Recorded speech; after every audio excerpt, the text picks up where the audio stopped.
बिस्मिल्लाहिर्रहमानिर्रहीम, अस्सलाम वालेकुम। टॉप स्टोरी में मोहम्मद उसामा गाजी का सलाम अर्ज है। आज की टॉप स्टोरी ये रही। कराची के ममनुआ बामो दर पुलिस के गले की हड्डी बन गए। अदालत को बताना ही पड़ा कराची में 42 नो गो एरियाज हैं। दस्तूर पाकिस्तान माजी के मुख्तार कुल परवेज मुशर्रफ को पनाह देने को तैयार नहीं। कागजात नामजदगी मुस्तरद, गद्दारी का मुकदमा चलने का भी खतरा। तौबा है, किसी का एक ढेला भी नहीं देना। नादहिंदगी साबित हो गई तो सियासत छोड़ देंगे। कामयाबी से खाइफ 4 का टोला बदनाम कर रहा है। शहबाज शरीफ सीधे हो गए। एक तरफ पार्टी में इंतशार, दूसरी तरफ 62-63 की तलवार। इसे कहते हैं यक न शुद्ध दो शुद्ध। खान साहब पर अल्लाह रहम करे।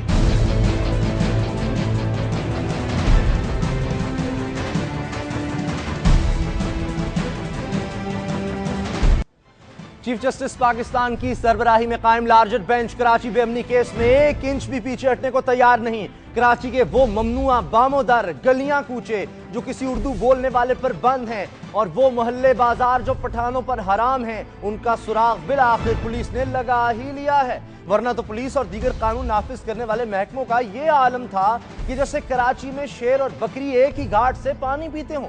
नहीं जनाब, ऐसा हरगिज नहीं था और ना है। कराची में बेअमनी किस बला की है, किस दर्जे का वहां खून खराबा होता है, इससे सुप्रीम कोर्ट के जज भी आगाह है और पाकिस्तान के दूसरे कोने का बासी भी इससे आगाह है। ये और बात कि कराची पुलिस की आंखों पर चढ़ी नीले नोटों की पट्टी ने इसे हकीकत हाल से दूर कर रखा है। लेकिन अब ऐसा मुमकिन नहीं रहा। सुप्रीम कोर्ट के रूबरू कराची पुलिस ने इतराफ कर लिया है कि रोशनियों के शहर में 29 नो गो एरियाज जुज़वी तौर पर कायम है, जबकि 19 सिक्का बंद हैं, जहां पुलिस समेत दीगर गैर पसंदीदा लोग अगर दाखिल होना चाहें तो लहू में नहा जाते हैं। अदालत ने सिर्फ इस रिपोर्ट पर इक्तफा नहीं किया, बल्कि हुक्म है कि कराची शहर के तमाम थानों के SHOs और DSP साहिबान अपने अपने इलाकों में नो गो एरियाज खत्म करके हलफनामा दें, जिसमें कहा जाए कि इन इलाकों में अब नो गो एरियाज नहीं रहे। अदालत ने निजी हिफाजत के नाम पर गली मोहल्लों में लगाए जाने वाले बैरियर्स भी हटाने का हुक्म दे दिया है। अदालत ने मुकदमे की समाअत 16 अप्रैल तक मुलतवी करते हुए 1985 से 2001 तक अलॉट की जाने वाली जमीनों का रिकॉर्ड भी तलब कर लिया है। अदालत का कहना है कि अगर कराची के हालात दुरुस्त ना किए गए तो कराची के मुतालिक भी वैसा ही फैसला दिया जाएगा जो बलूचिस्तान के मुतालिक था। अदालत की ख्वाहिश अमन पूरी हो सकती है, कराची के नो गो एरियाज खत्म हो भी सकते हैं या एक ख्वाब ही रहेगा। इसी बारे में बात करेंगे। हमारे साथ हैं बाबर सलीम और लियाकत राना, हमारे नुमाइंदे और मामलात पर बड़ी अच्छी तरह नजर रखते हैं। बाबर, सबसे पहले आपसे शुरू करते हैं। ये बताएं, बज़ाहिर जो नजर आ रहा है, क्या दुरुस्त है कि इस केस की वजह से कराची में हालात बेहतर हो रहे हैं? ये शायद जो ख्याल सामने आ रहा है लोगों का कि सुप्रीम कोर्ट का प्रेशर है, इस वजह से कराची पुलिस जो है वो कुछ हरकत में है, तो ये इस हद तक तो दुरुस्त है कि कराची पुलिस सुप्रीम कोर्ट के इस प्रेशर को तोड़ने के लिए ऐसी कार्रवाइयां ग्राउंड पर कर रही है जिसके जो बहुत ज़्यादा फ्रूटफुल रिजल्ट सामने नहीं आ रहे हैं। अब तक कराची में कई दहशतगर्द ऐसे मौजूद हैं, कई क्रिमिनल्स ऐसे मौजूद हैं जिनका ताल्लुक मुख्तलिफ गैंग से है, मुख्तलिफ पॉलिटिकल पार्टीज के झंडों के तले वो पनाह ले लेते हैं, जिनकी हेड मनी जो है वो 25-25 लाख और 50-50 लाख रुपए भी है। लेकिन हैरानकुन मामला ये है कि इनकी कमीनगाहों की हवाले से तमाम तफसीलात मौजूद होने के बावजूद पुलिस उनके इतराफ में तो छापे मारती है, लेकिन वो मकामात जहां पर ये तमाम दहशतगर्द, टारगेट किलर, भत्ताखोर और दीगर जराइम पेशा अनासर जो हैं वो छुपे होते हैं, वहां तक पुलिस एक्सेस नहीं करती है। लियाकत राना, आप अदालत में मामला देखते हैं, ये बताएं क्या वाकई पुलिस के रवैये में कुछ तब्दीली आई है? कम से कम उन्होंने माना कि 42 नो गो एरियाज हैं कराची में। देखें उसामा, जहां तक तस्लीम करने की बात है तो पुलिस तो पहले भी तस्लीम करती थी कि कराची में नो गो एरियाज हैं। सिर्फ रेंजर्स की तरफ से इस तरह के स्टेटमेंट्स आ रही थी कि कराची में कोई नो गो एरिया नहीं है। लेकिन जब नए DIG शाहिद नदीम बलोच ने चार्ज संभाला तो उन्होंने भी आते ही ये स्टेटमेंट दिया था कि कराची में कोई नो गो एरिया नहीं। लेकिन कल जब रिपोर्ट पेश की, कल और आज की रिपोर्ट जो पेश की, आज की रिपोर्ट के मुताबिक 42 नो गो एरिया है पूरे शहर में, जिनमें से उनका कहना है 29 जो है वो जुज़वी है, बल्कि 13 जो है वो मुकम्मल तौर पर ऐसे इलाके हैं जहाँ पुलिस, रेंजर्स या दीगर जो सियासी मुखालफिन है वो उनका इंटरेस्ट नहीं है। सूरत हाल ये है कि पुलिस या दीगर जो ब्यूरोक्रेट्स आते हैं, अफसरान आते हैं सरकारी, वो ये समझ के आते हैं कि जिस तरह वो सियासतदानों को अपनी चालों से बेवकूफ बना लेते हैं, वो इसी तरह अदलिया को भी इसी तरह गुमराह कर लेंगे। लेकिन वहाँ सूरत बिल्कुल अदालत में तब्दील हो जाती है। अदालत में आकर ये जो सरकारी अफसरान है ये खुद बुखलाहट का शिकार हो जाते हैं, और कि ना वो फाइल पढ़ के आते हैं, ना ही उनको ये पता होता है कि उन्होंने अदालत के किस सवाल का क्या जवाब देना है और क्या चीज उनको बतानी है और क्या काम थे जिस पर हमने अमल करना है। ऐसी कोई सूरत अब तक नजर नहीं आती। यानी अदालत को चक्कर देने की कोशिश की जाती है अफसरान की जानिब से, लेकिन वो कामयाब होते नहीं है। बाबर ये बताएं, 1985 से 2001 तक अलॉट की जाने वाली जमीनों का रिकॉर्ड भी तलब कर लिया है। क्या इसका मतलब ये है कि जराइम पेशा अफराद इससे फायदा उठाते हैं, जमीनों पर कब्जा करते हैं? देखिए, कराची में ज़मीनों पर कब्जे का जो मामला है ये इंतहाई संगीन सूरत हाल इख्तियार कर गया है। मैं गुज़िश्ता 2 रोज़ से एसपी जो है एंटी इंक्रोचमेंट सेल के इरफान बहादुर, उनसे मुसलसल राब्ते में हूँ। 2 रातें एक ऐसी मैंने महसूस की हैं कि सुबह 5 बजे तक कंटिन्यूसली मैं उनसे बात करता रहा हूँ और इस तमाम मामले को जानने की कोशिश करता रहा हूँ कि आखिर कराची पुलिस इन ज़मीनों को वागजार कराने के लिए क्या कर रही है। तो ये बात बड़ी खुल के सामने आ जाती है कि जो सियासी असर व रसूख है वो ज़मीनों पर कब्जे की असल में बुनियादी वजह है। कराची की ज़मीन पाकिस्तान की कीमती तरीन जमीनों में काउंट होती है। यहाँ की हाउसिंग स्कीम्स, यहाँ के इंडस्ट्रियल एरियाज, ये पाकिस्तान भर के सबसे कीमती और महंगे इंडस्ट्रियल एरियाज और रिहायशी स्कीमें हो सकती हैं। इससे जराइम कैसे बढ़ता है कि कराची में कई मकामात पर जमीनों पर कब्जा किया गया है। बाबर, जमीनों पर कब्जों से जराइम में किस तरह इजाफा होता है, क्योंकि अमन अमान केस है ये? जी देखिए, जो ज़मीनों पर कब्जे का मामला है, ज़मीनों पर कब्जा होता किस तरह है पहले ये जानने की ज़रूरत है। ज़मीनों पर कब्जे के लिए जराइम पेशा अनासिर, जराइम पेशा अफराद की मदद ली जाती है। उनको उन ज़मीनों पर बिठाया जाता है ताकि वहाँ किसी भी किस्म के आम आदमी का एक्सेस ना हो सके, या फिर गवर्नमेंट की ज़मीन अगर हो तो वहाँ पर जराइम पेशा अफराद को इसलिए बिठाया जाता है ताकि इस कब्जे को बरकरार रखा जा सके। कराची के आउटस्कर्ट्स में शाह लतीफ़ टाउन, बिन कासिम टाउन और इससे मुत्तसिल बाज़ इलाके जिसमें गडाफ टाउन खासतौर पर शामिल है, यहाँ पर इल्लीगल वाटर हाइड्रेंट्स, रेती बजरी का कारोबार जो है ये तमाम गैर कानूनी जमीनों पर कब्जे की मदद से हो रहा है। और ये बात बहुत वाज़ेह है कि जराइम पेशा अनासिर को गैर कानूनी जमीनों पर कब्जे के लिए जब इस्तेमाल किया जाता है तो उन्हें महफूज पनाहगाह भी मिल जाती है। लियाकत राना, 16 अप्रैल को अब क्या होना है? तमाम पुलिस के जितने भी इंस्पेक्टर्स हैं वो गवाही देंगे, हलफनामा बल्कि देंगे कि नो गरियाज उन्होंने खत्म कर दिए, वरना कार्रवाई हो सकती है उनके खिलाफ। सामान यकीन तौर पे वो अंडरटेकिंग तो देंगे, लेकिन अभी बाबर सलीम बात कर रहे थे, इरफान बहादुर की जो एसपी इंक्रोचमेंट सेल है उनका हाल ये है कि उन पर खुद इल्जाम है कि उन्होंने कयूमाबाद के इलाके में इंतहाई कीमती जो वो प्रॉपर्टी है 15 एकड़ के करीब जमीन उन्होंने खुद कब्जा कर रखा है। इसी तरह की जहां तक SHO की बात आप कर रहे हैं तो आज भी उन्होंने कुछ अंडरटेकिंग तो दी, लेकिन उसमें उन्होंने लोगों एरियाज के बारे में बताने के साथ साथ कुछ डिमांड्स भी अदालत से कर दी कि हमें, हमारे पास गाड़ियां नहीं है, हमारे पास फोर्स कम है, हमें अखराजात नहीं मिलते। यानी जो भी अदालत ने नोटिस दे रखा है पूरे पुरअज़्म नजर आ रही है। हमें सुप्रीम कोर्ट हालात में कुछ बेहतरी जरूर आ रही है, बहुत कुछ करने की जरूरत है। ये नहीं कह सकते कि जराइम का खात्मा हो गया है, लेकिन डिफेंसिव पर हमें नजर आ रही है पुलिस भी और जराइम पेशा अफराद भी। बहुत शुक्रिया आपका बाबर सलीम और लियाकत राना, आप दोनों का। ब्रेक का वक्त हो रहा है, ब्रेक के बाद मिलेंगे इस स्टोरी के साथ। दस्तूर पाकिस्तान माजी के मुख्तार कुल परवेज मुशर्रफ को पनाह देने को तैयार नहीं, कागजात नामजदगी मुस्तरद, गद्दारी का मुकदमा चलने का भी खतरा, तौबा है।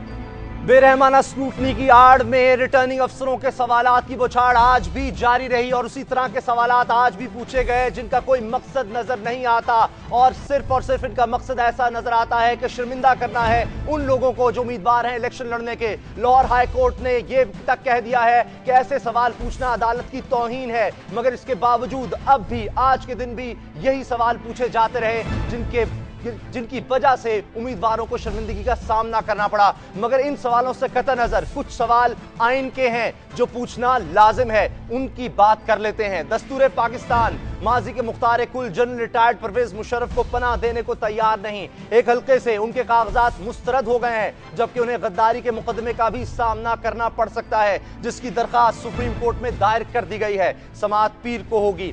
वैसे तो परवेज मुशर्रफ जब से पाकिस्तान वापस आए उन्हें कोई अच्छी खबर सुनने को नहीं मिली, मगर आज के दिन मजीद बुरी खबरों ने उनका कलेजा जलाया। पहली खबर जो उनके मिजाज पर नागवार गुजरी होगी वो ये कि हल्का N139 कसूर से उनके कागजात नामजदगी मुस्तरद कर दिए गए हैं। एडवोकेट जावेद कसूर ने परवेज मुशर्रफ के कागजात पर 6 एतराजात दाखिल किए। कहा कि उन्होंने लाल मस्जिद ऑपरेशन किया, अकबर बुट्टी के कत्ल का इल्जाम भी उन पर है, 2 बार आइन तोड़ चुके हैं, इसलिए परवेज मुशर्रफ आइन के आर्टिकल 62 और 63 पर पूरा नहीं उतरते। रिटर्निंग ऑफिसर मोहम्मद सलीम ने एतराजात को दुरुस्त करार देते हुए कागजात नामजदगी मुस्तरद कर दिए। साबिक सदर इस खबर को सुनकर संभले भी ना होंगे कि मुस्लिम लीग नून के एहसन इकबाल ने भी उन्हें नाअहल कराने की दरखास्त की और इलेक्शन कमीशन जा पहुंचे। उनकी दरखास्त के नुकात भी बड़े मुदल्लिल हैं।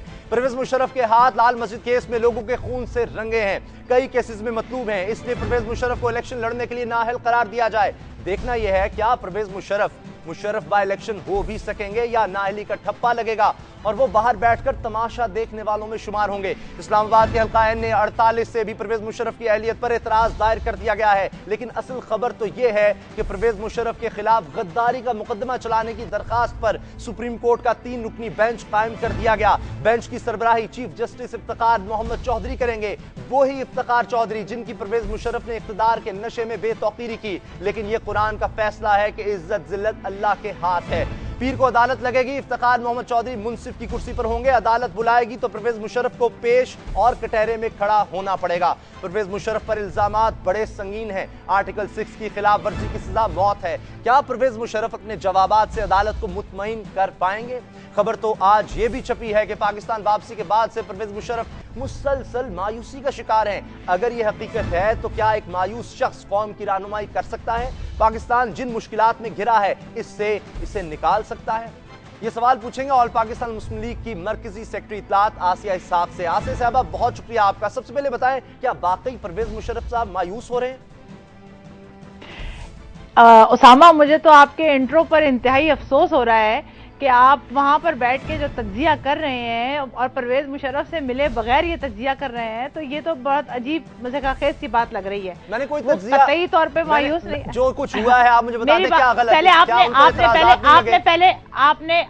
आपने जो इंट्रो दे दिया है उसके बाद अब आप मुझे जवाब देने दीजिए। अगर आप मुझे जवाब नहीं देने देंगे तो फिर इस प्रोग्राम का कोई फायदा नहीं है। बताएं। पहली बात यह है कि वो कतई तौर पे मायूस नहीं है। आपने बात की आर्टिकल 6 की, तो मोहतरम मैं ये बता दूं और आपके तवज्जुह से पूरी कौम को ये बता दूं कि आर्टिकल 6 इन्वोक करने का हक सिर्फ और सिर्फ फेडरल पार्लियामेंट को है, किसी शख्स को नहीं है। अगर उनके खिलाफ कोई शख्स सुप्रीम कोर्ट के अंदर गया है तो सुप्रीम कोर्ट भी कानून के दायरे में रहकर ही काम करेगी और वो यही कहेगी कि जी इसका फैसला पार्लियामेंट करेगी।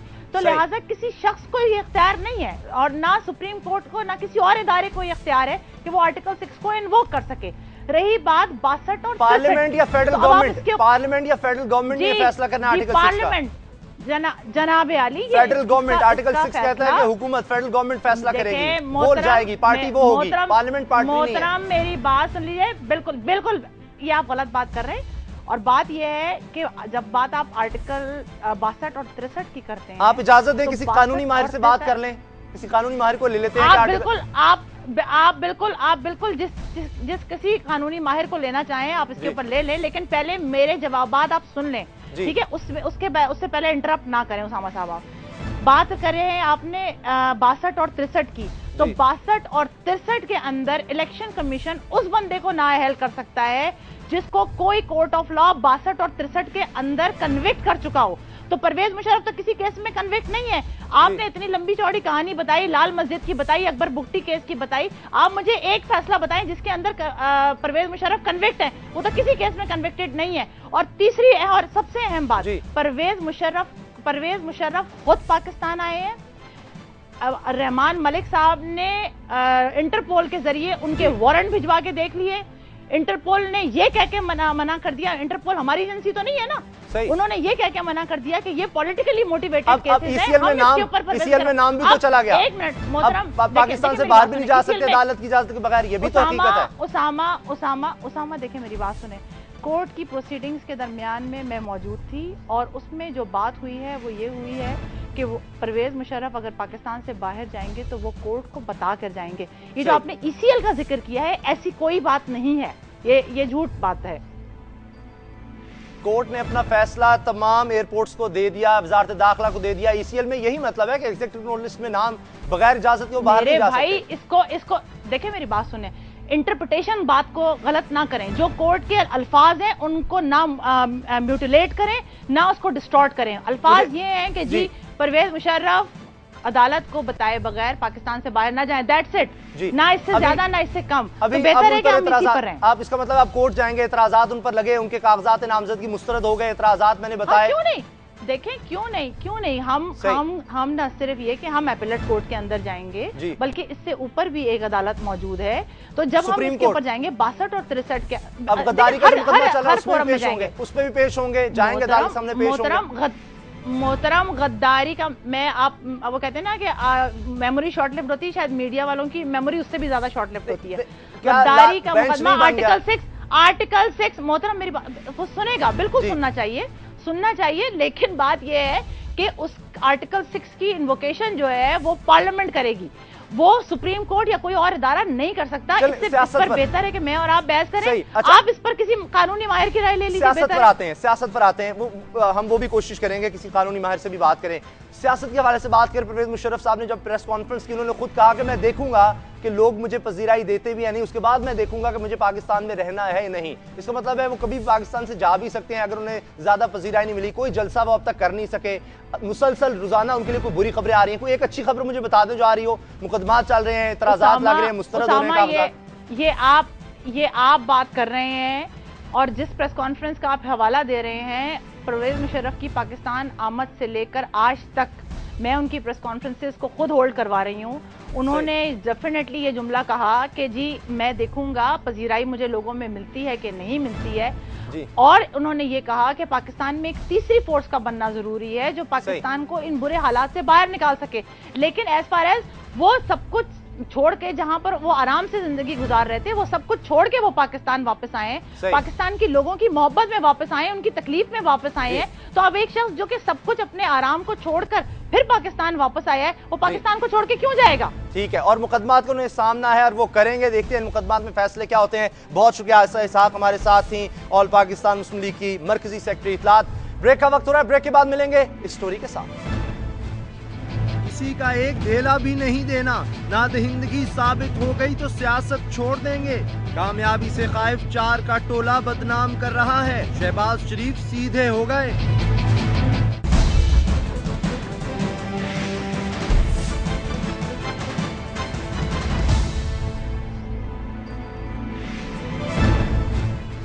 शहबाज शरीफ आज कह रहे थे कि आने वाले इंतखाबात में हमारी यकीनी कामयाबी को देखते हुए 4 का टोला हमें बदनाम करने पर उतर आया है और इस मुहिम में एक टीवी चैनल और 2 अखबारात साजिश का हिस्सा हैं। शहबाज शरीफ का इशारा जिस सहाफती इदारे की तरफ था वो जाना मुश्किल नहीं, वो अखबारात उन्होंने खुद लहरा कर दिखाए जो उनके खिलाफ मुबैना साजिश का हिस्सा बना हुआ है। यहाँ पिछले कुछ अरसे से सहाफत के चोगे में जाती एजेंडे की तकमील का कारोबार आम हो गया है। ये गिला मुल्क की 2 बड़ी सियासी जमातों का है। मामला ये है कि नैब के जराये के हवाले से 2 अखबारों ने खबर शाया की है कि नवाज शरीफ और शहबाज शरीफ सजा याफ्ता और डिफॉल्टर हैं। आज मीडिया से बात करते हुए शहबाज शरीफ साहब का दावा था कि अगर ये इल्जाम दुरुस्त साबित हो गया तो वो सियासत को हमेशा के लिए छोड़ देंगे। उनका कहना था कि नैब इस खबर की तरदीद करे, बसूरत दीगर हम चेयरमैन नैब के खिलाफ कानूनी कार्रवाई करेंगे। उनका कहना था कि 2003 में परवेज मुशर्रफ के दौर में अदालत ने हमारे हक में फैसला दिया था कि हम किसी भी इदारे के नादहिंदा नहीं हैं। सहाफती जिम्मेदारियों पर बात फिर कभी सही। फिल वक्त जानेंगे कि ये साजिश क्या हो रही है। जरा गौर कीजिए, पाकिस्तान की तारीख में पहली बार दस्तूर पाकिस्तान के 2 आर्टिकल्स पर मुकम्मल अमल दरामद होने जा रहा है। रियासती इदारे अपनी जिम्मेदारियां पूरे जज्बे और दयानतदारी से निभा रहे हैं। हर रोज कोई ना कोई सियासतदान इन आर्टिकल्स का शिकार हो रहा है। मामलात में हसासियत का अंसर बढ़ चुका है। बहुत से काम अवामी दबाव की बुनियाद पर हो रहे हैं। लगता है कोई अवामी दबाव पैदा करने के लिए नवाज शरीफ और शहबाज शरीफ के खिलाफ ऐसी खबरें छोड़ रहा है जिसका सर है ना पैर। उधर आज ये खबर शाया हुई और इधर स्टेट बैंक ने नवाज शरीफ और शहबाज शरीफ के हक में सर्टिफिकेट जारी कर दिया कि वो नादहिंदा नहीं है। सो इसलिए अगर इस खबर को साजिश कहा जाए तो बज़ाहिर बात दुरुस्त मालूम होती है, लेकिन देखना यह है कि नैब इस खबर की तरदीद करता है या नहीं, क्योंकि यह खबर नैब के जराये के हवाले से शाया की गई है। आने वाले 24 घंटे अहम है। अगर नैब ने तरदीद जारी ना की तो फिर इसे अपना ये इल्जाम दुरुस्त साबित करना पड़ेगा। आज मियां शहबाज शरीफ साहब जो कुछ कह रहे थे आप जरा सुन लीजिए। याफ्ता अगर हम हैं खुदा न खास्ता तो फिर डिफॉल्टर्स का भी मैं इल्ज़ाम उसको कबूल कर लूँगा।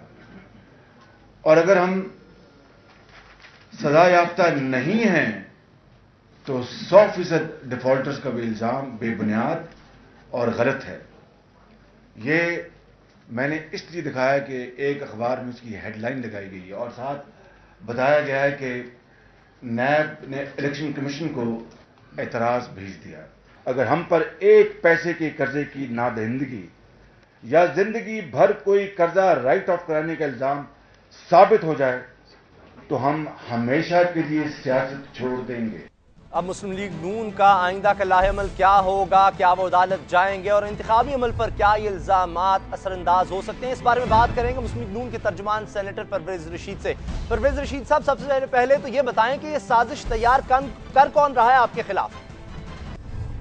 साजिश तो यकीनन वही लोग कर रहे हैं जो 5 साल किसी किस्म की गुड गवर्नेंस पाकिस्तान के लोगों को नहीं दे सके, और उनके साथ शामिल हो जाते हैं वो लोग जिनके रास्ते में हम रुकावट बने। और जिस तरीके से वफाकी हुकूमत में, सिंध में, बलोचिस्तान में पैसे की लूट मार हुई, हमने किसी को पंजाब में इस तरह की लूट मार करने की इजाज़त नहीं दी, और सरकारी वसाइल को जो लोग अपने लिए इस्तेमाल करते थे उनके रास्ते में हम रुकावट बन गए। कुछ बदनवानी के भी मुकदमात हैं जो पंजाब हुकूमत ने जिनको ट्रेस भी किया, उन पर मुकदमात भी दर्ज कराए। सही। अब वो सब लोग मिल के आने वाले इंतखाब से पहले कोशिश कर रहे थे, लेकिन पहले दिन ही उनकी कोशिश जो है इस बुरे तरीके से नाकाम हुई कि नैब को उन्होंने इस्तेमाल करने की कोशिश की, लेकिन स्टेट बैंक ऑफ पाकिस्तान जो पाकिस्तान का सबसे बड़ा बैंक है उसकी शहादत आ गई कि नवाज शरीफ साहब पर, शहबाज शरीफ साहब पर या उनके ख़ानदान के किसी भी फ़र्द पर एक पैसा भी वाजिबुल अदा नहीं है। लिहाजा साजिश जो थी वो तो अपना दम खुद पहले दिन ही तो। मेरा सवाल आपसे ये है कि मियां शहबाज शरीफ साहब ने 4 का टोला कहा है साजिशी अनासर को, एक का नाम उन्होंने लिया, 3 का नाम नहीं बताया, आप बता सकते हैं? क्योंकि शहबाज साहब ने वादा किया है कि ये नाम वो खुद बताएंगे, इसलिए नाम तो वो खुद ही बताएंगे। मैंने उनकी तरफ इशारा कर दिया कि जिन लोगों को पंजाब में बदनवानी के मुकदमात जिनके खिलाफ कायम किए गए वो भी इसमें शामिल हैं, जो डिलीवरी नहीं कर सके 5 साल पाकिस्तान के अवाम के लिए कोई, वो भी इसमें शामिल हैं, और जो इंतखाबात में हारने का खौफ है जिन्हें, वो भी इसमें इस वक्त बैंक डिफॉल्टर होने का इल्जाम लगाया जा रहा है। लगता यह है कि 62-63 की आड़ में यह किया जा रहा है, कोशिश ये की जा रही है कि नाअहल किया जाए शरीफ बरादरान को। आप ये बताइएगा कि इससे क्या फर्क पड़ेगा, इंतखाबी अमल पर असरअंदाज हो सकते हैं ये इल्जामात? उन्होंने कोशिश की, लेकिन उनकी कोशिश स्टेट बैंक ऑफ पाकिस्तान की रिपोर्ट आने के बाद नाकाम हो गई। मियां शहबाज शरीफ साहब ने यह इशारा भी दिया है कि कानूनी चाराजोई की जाएगी अगर 24 घंटे के अंदर माफी ना मांगी गई, और साथ उन्होंने यह भी कह दिया है कि अगर ये इल्जामात दुरुस्त साबित हो गए कि वो डिफॉल्टर हैं, नादहिंदा हैं बैंक के, तो वो सियासत हमेशा के लिए छोड़ देंगे। तो इसका मतलब है आप अदालत जाएंगे? इसको बार बार कोशिश की, मुशर्रफ साहब ने कोशिश की कि इसके ज़रिए वो हमें बदनाम कर सकें, मुशर्रफ साहब नाकाम हुए। आसफ जरदारी साहब ने कोशिश की, वो भी नाकाम हुए। अब इंतखाब में हिस्सा लेने के लिए जो जमातें निकली हैं वो मिलकर ये कोशिश कर रहे हैं, लेकिन वो भी नाकाम हुए, और पाकिस्तान के अवाम ने इस झूठ के पलंदे को तस्लीम करने से इनकार। बहुत बहुत शुक्रिया सेनेटर परवेज रशीद साहब हमारे साथ हैं। मुस्लिम लीग नून की जानिब से भरपूर जवाब सामने आ रहा है इन इल्जामात का कि वो बैंक डिफॉल्टर हैं। देखते हैं आने वाले दिनों में मुस्लिम लीग नून का लाहेअमल क्या होता है और क्या इन इल्जामात से कोई फर्क पड़ता है इंतखाबी अमल पर या नहीं। ब्रेक का वक्त हो रहा है, ब्रेक के बाद मिलेंगे इस स्टोरी के साथ। एक तरफ पार्टी में इंतशार, दूसरी तरफ 62-63 की तलवार। इसे कहते हैं यक न शुद्ध दो शुद्ध। खान साहब पर अल्लाह रहम करे।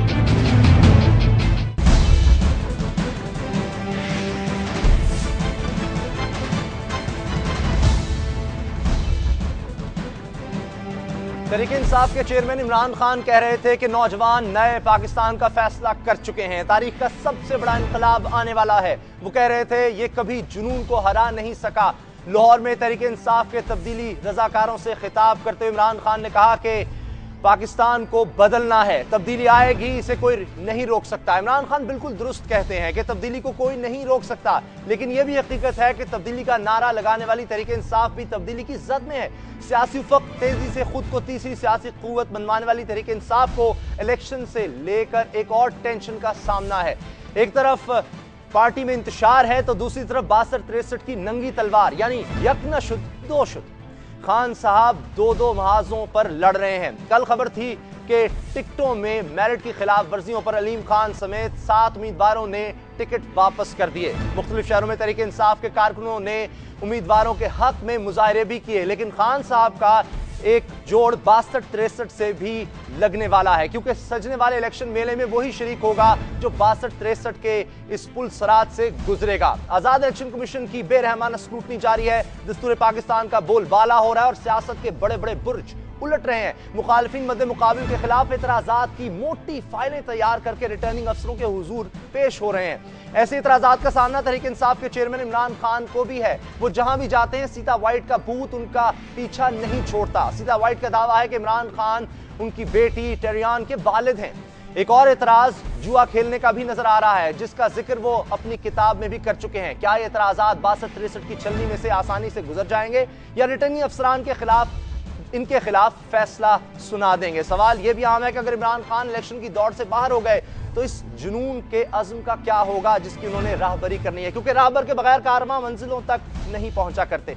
इसी पर बात करने के लिए हमारे साथ स्टूडियो में मौजूद हैं तहरीक इंसाफ के रहनुमा फारूक अमजद मीर साहब। फारूक साहब, सबसे पहले तो ये बताएं, सीता वाइट का केस फिर उभर कर सामने आ रहा है, एतराजात लगाए जा रहे हैं, इससे बच सकेंगे? देखिए, बात यह है कि रोका उसको जाता है जिसके पहुंचने का डर पैदा हो जाए। वो कुव्वतें जो पाकिस्तान में स्टेटस को मेंटेन रखना चाहती हैं, जिनका ये ख्याल है कि अगर तब्दीली आ गई तो जो मफादात हमने इस मुल्क के अवाम को लूट के बना लिए हैं वो वापस करना पड़ेंगे, उन्होंने ये सारे हरबे अब कर नहीं करने हैं। ठीक है, अब इसके बाद जो इल्ज़ाम लगाता है सबूत उसने लेके आना है। ये जो एतराज़ दायर किया गया है उसके पास, रिटर्निंग ऑफिसर के पास, तो जिन साहब ने ये एतराज़ दायर किया है वो पहले तो 4 गवाह लाएंगे, और अगर वो 4 गवाह नहीं लाते तो उन पे कज़फ का पर्चा होगा और उनको 80 दुरे पड़ेंगे, लेकिन 80 कोड़े मारे जाएंगे उनको। ये आपके सामने मैं कह रहा हूं। खान साहब, ये क्या बात? उस केस को सीता वाइट ने जब इल्जाम लगाया तो उसके बारे में इमरान खान साहब अदालत जाकर बाकायदा तौर पर पेश नहीं हुए। किसी पाकिस्तानी अदालत में ये हुआ था? पाकिस्तानी तो मेरे खिलाफ अगर टम्बकटू पे केस हो जाए तो मैं उधर जाके भी डिफेंड करना शुरू कर दूंगा। बात यह है कि एक इल्जाम अगर लगा है, मैं इस मुल्क में रहता हूं तो जहां पे मैं रहता हूं वहां पे इल्जाम लगना चाहिए। या वो इंग्लैंड जाते थे ज्यादा, वहां पे कोई किसी कोर्ट में चले जाते, अमेरिका के किसी कोर्ट में जाके कोई इल्जाम लगा दे तो अब मैं उसके पीछे भागता फिरूंगा। इंग्लैंड में बात ये है, बॉल टेम्परिंग का लगा तो फिर तो इन बोथम के खिलाफ उन्होंने मुकदमा किया और वो जीते भी। इंग्लैंड में नेकनामी भी पाकिस्तान में चले जाते। वही तो कह रहा हूं कि इंग्लैंड में वो कर लेती खातून, क्योंकि इमरान खान साहब जो है इंग्लैंड तो आते जाते रहते हैं। एक ऐसे मुल्क में जहां पे उनका कोई आना जाना नहीं था, उस वक्त में एक इल्जाम लगा के अगर किसी ने कोई डिग्री ले ली है, पाकिस्तानी कानून के मुताबिक, मैं आपको पूरी जिम्मेदारी से ये कह रहा हूँ, पाकिस्तान का सिविल प्रोसीजर कोड ये कहता है कि कोई ऐसी डिग्री जिसमें डिफेंडेंट को सुना ना गया हो उसकी कोई अहमियत नहीं है और उसमें कोई अमल दरामद की कानूनदान भी आपसे मैं इसलिए आपको बता रहा हूँ ये इल्जामात लगेंगे। बात यह है कि जिसने अब ये इल्जाम लगाया है, जिन्होंने ये पिटीशन दायर की है, सुबह इंशाअल्लाह ताला अगर हम जो है वो इसमें उसी लेवल पे जाना चाहें जैसे वो गए हैं, तो सुबह पिटीशन दूसरी ये दायर होनी चाहिए कि इसको 80 दुरे मारे जाए। ये बताएं कुछ और इल्जाम। अब 62-63 का इतलाक जो अब हमें नजर आ रहा है आज के दिनों में, पहले कभी नहीं देखा। मुशर्रफ साहब के रिजेक्ट हो गए हैं पेपर्स और बहुत से लोगों के जाली डिग्री में और सारे मामला, तो खतरा महसूस हो रहा है क्योंकि एक किताब में उन्होंने लिखा बीती में कि मैं भी बैटिंग किया करता था, अब उसको भी वो जवाब बना रहे हैं। आपने अगर ये सिर्फ नून लीग से ब्रीफिंग ली है तो फिर आप जो मर्जी करें, मेरी सुन लेना, एतराज नून लीग ने लगाए हैं, अगर जब आपका जवाब तो लेना चाहिए ना सबको, आपकी बात जा सके। आप लफ्ज वो इस्तेमाल करें जो उधर किताब में लिखा हुआ है। स्प्रेड बैटिंग में और बैटिंग में फर्क ये होता है कि बैटिंग जुआ होती है, स्प्रेड बैटिंग जो है वो आपके नॉलेज का इम्तिहान होता है। दूसरी तरफ जो आदमी बैठा हुआ है तंजीम, वो कहती है कि जी ये प्लेयर 100 स्कोर बनाएगा, आप अपने तजर्बे की बुनियाद पे कहते हैं कि आप गलत करते हैं, ये 100 नहीं बनाएगा, ये 75 बनाएगा। वो जो है वो शर्त इस तरह होती है कि आपके तजर्बा और उनका तजर्बा आपस में टकरा रहा होता है। ये जो बैटिंग होती है ये होती है कि जी ये टीम जीतेगी, ये हारेगी 100 रुपया, अगली गाड़ी जो है वो सफेद गुजरेगी कि काली गुजरेगी 100 रुपया, ये बैटिंग होती है ना। स्प्रेड बैटिंग में यही तो आपको फर्क समझाने की कोशिश करो। स्प्रेड बैटिंग ये होती है कि दूसरी तरफ भी एक माहिर बैठा होता है उनका, वो ये कहता है कि जी मैं क्रिकेट सबसे ज्यादा जानता हूं, जो मेरे से ज्यादा जानता है आगे मुकाबला करते हैं। इधर आप बैठ जाते हैं, कंप्यूटर के एक तरफ वो है, एक तरफ आप है। वो ये कहता है कि ये प्लेयर जो है ये इस दफा 5 विकेट लेगा। आप ये बात आप समझा सकें रिटर्निंग अफसर को? आपको पता है याज मीर साहब के भी लिखने पर हो गए, किताब भी उन्होंने याज लिखी, मीर का भी बिल्कुल गलत फैसला है। इस तरह के जो फैसले हैं वो अदलिया जो रिटर्निंग ऑफिसर्स हैं वो अदलिया की इज्जत में कमी कर रहे हैं। इससे कोई खौफ नहीं इमरान खान साहब को लगता है कि ये बात कागजात नामजदगी मुस्तरद नहीं होंगे? इंशाअल्लाह ताला कोई ऐसी बात नहीं है। हुए भी तो आप अदालत जाएंगे। आ जाते हैं पार्टी में, मुसलसल रोजाना कोई दिन नहीं गुजरा जिस दिन ये मायूसी नहीं हो रही। आप देखें किस तरह टीम लड़ेगी कप्तान की, जब जो प्लेयर्स हैं आपस में लड़ रहे हैं, उनकी लड़ाई हो रही है, टीम क्या खेलेगी? देखें ये कोई गुलामों की पार्टी नहीं है, लिहाजा लड़ने की इजाजत है। सुन लें बात, ये इलेक्ट होके लोग आए हैं, एक प्रोसेस के जरिए इन्होंने इलेक्शन लड़ा है, ये इलेक्शन जीते हैं, कुछ हारे हैं। इसके बाद इनको जुर्रत इजहार है, ये खंभों पे नहीं चढ़ते कि मुझे पैसे दे दें, ये वो वर्कर नहीं है। गाड़ी को घेर लेते हैं, ये हाँ टिकटों में वापस करने का कह देते हैं, ये वो करते हैं कि सही टिकट नहीं दिए जा रहे हैं, मेरिट की खिलाफवर्जी हो रही है। अगर आप जुल्म के खिलाफ तहरीक इंसाफ के अंदर नहीं खड़े हो सकते तो फिर क्या जाकर दुनिया के दूसरे कोने में खड़ा होना है? तो ये गलत हुआ। देखिए बात ये, आज खान साहब ने क्या कहा, उन्होंने कहा अभी तक हमने किसी को टिकट दी नहीं है, पार्लिमानी बोर्ड की सिफारिशात आ गई हैं, उसके ऊपर भी बॉडी बैठी हुई है, वहां पे फैसले होंगे और टिकट इंशाल्लाह अगर किसी जगह पे इबाहम किसी को है तो वो दूर हो जाएगा। लेकिन ये बिल्कुल नहीं होगा कि हम गुलामों की पार्टी बना लेंगे। आप किस तरह का मुआशरा चाहते हैं जो एक आदमी को जब हुकूमत में आ जाए या इक़्तिदार में आ जाए या पार्टी का सरबराह बन जाए, उसके बाद आप जो है वो कहे कि जी इस वक्त सुबह है तो आप कहें सुबह है। हम इस तरह की पार्टी नहीं चाहते। पहले भी आपसे बात हुई, छोड़ के तो जा रहे हैं ना लोग, उनको किस तरह रोकेंगे आप? या जो जाता है जाए, इस तरह के एहतजाज होते हैं, होते रहे, इंतजार होता रहे, मैसेज क्या जा रहा है लोगों को? इससे आपको लगता है कोई फर्क नहीं पड़ेगा, मोराल पर कोई फर्क नहीं पड़ेगा? अगर आपने बोलना है तो बोल लें, कुछ मुझे भी इजाजत दें। देखिए जो जा रहे हैं ना वो बुरे लोग नहीं है, वो भी अच्छे लोग हैं। उनका ये ख्याल है कि इस हल्के में मुझे टिकट मिलना चाहिए, ठीक। अब हम ये नहीं कह रहे कि वो इस काबिल नहीं है कि उनको टिकट ना मिले।